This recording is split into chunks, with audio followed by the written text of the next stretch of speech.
Hello everyone, I am Manish Yadav working at GTRP SBM Purane Bazar Narkatiyaganj.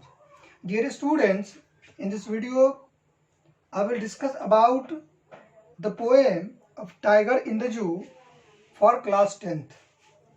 This insightful poem has been composed by Mr. George Leslie Norris. Mr. George Leslie Norris, he was born in 1921 and died in 2006. He is a well-known Welsh poet as well as short story writer.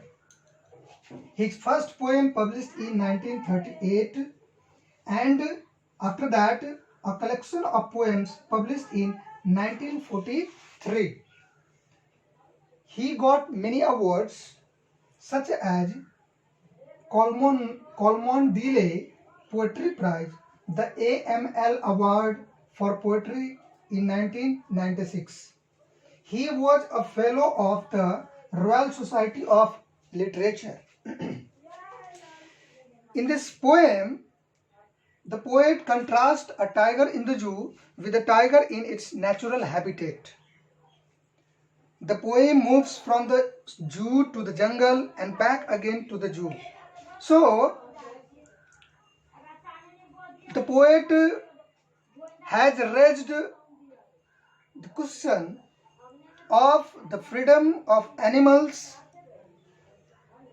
the preservation of wildlife, as well as afforestation. So, as human being as well as animals, no one likes to live in cage.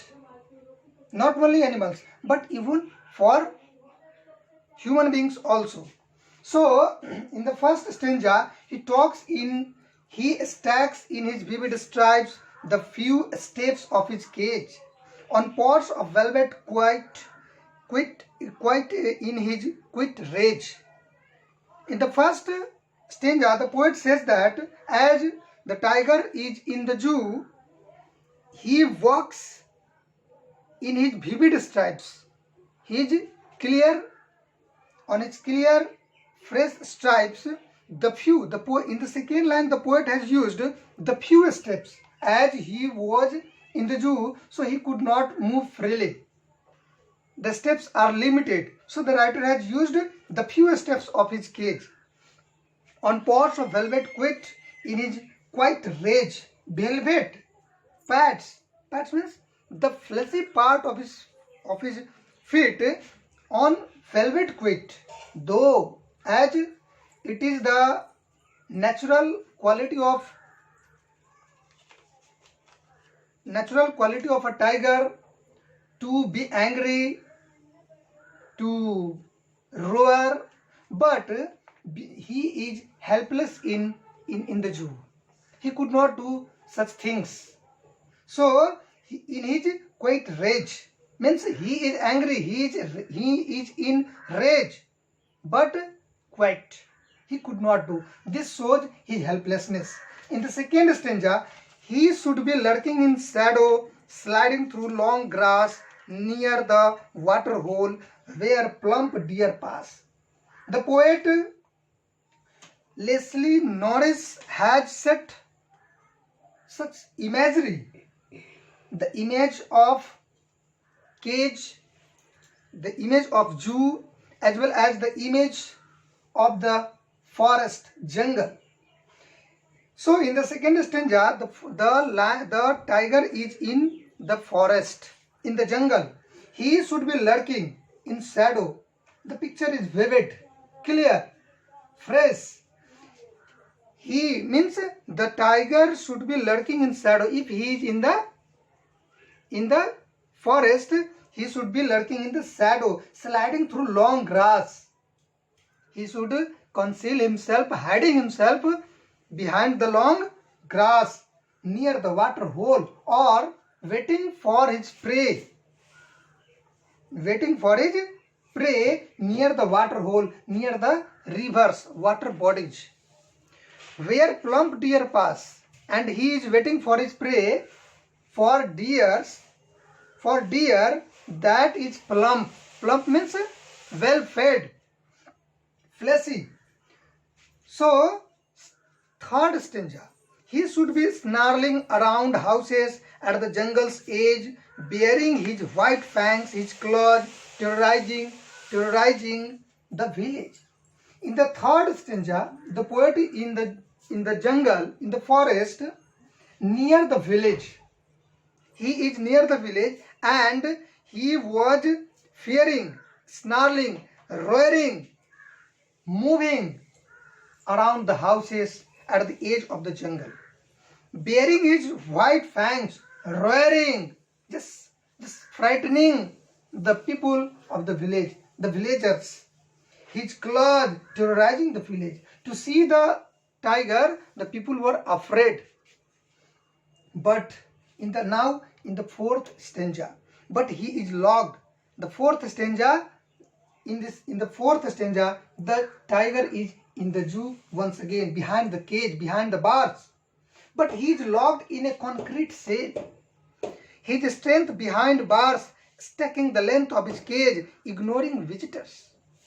As we see in zoo, even a small baby, a small child, throw pebbles on tigers, a lions. But they could not do anything, as they are helpless. They can't break the bars. So, in the fourth stanza, the tiger is in the zoo. He is locked and locked in a cage, in a concrete cell. His strength behind bars, though he is strong, but he could not do anything. Stacking the length of his cage, but he is moving as far as possible in the cage. According to the length of the cage, he is moving, walking, but could do nothing.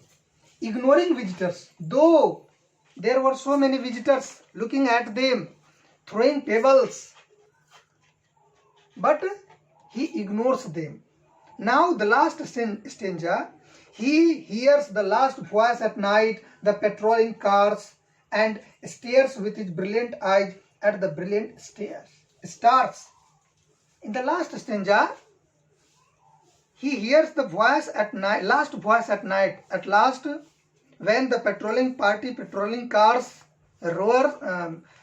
roars, he hears and stares. Stare means looking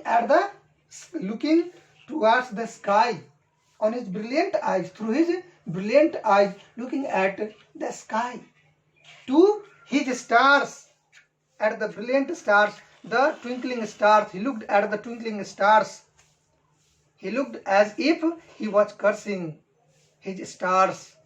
That what is he and how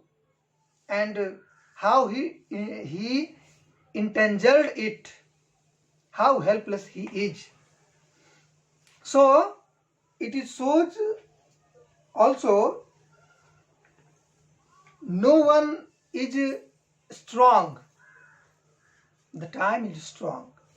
It is the matter of time. When one's time is strong, then he is strong. If one's time is weak, bad, one can't do. Even the strongest person, animal, can be confined, can be weak. So the theme of the poem is freedom of animals. As I have told you that not only human being but also animals, wild animals, love freedom. No one can love to be entangled, to be captivated in behind the bars. So second, preservation of wildlife. The theme of the poem is also preservation of wildlife. We must not captivate them. We must not put them behind the bars, as they love freedom. And because of our cruelty, many many species of animals are being extinct, and it cannot be possible without afforestation. As these days there are so many deforestation because of the increasing population of the world. So to preserve the wildlife, we must plant more and more. We must increase afforestation. The message of this poem is the value of freedom of wild animals. Second, preservation. As I have discussed, preservation of wildlife, wild animals, and afforestation. We need to plant more and more so that wildlife can be saved. We must save them from being extinct. So dear students, if you like this video, don't forget to subscribe my YouTube channel, MS Institute of English. Thank you very much for watching this video. Thank you.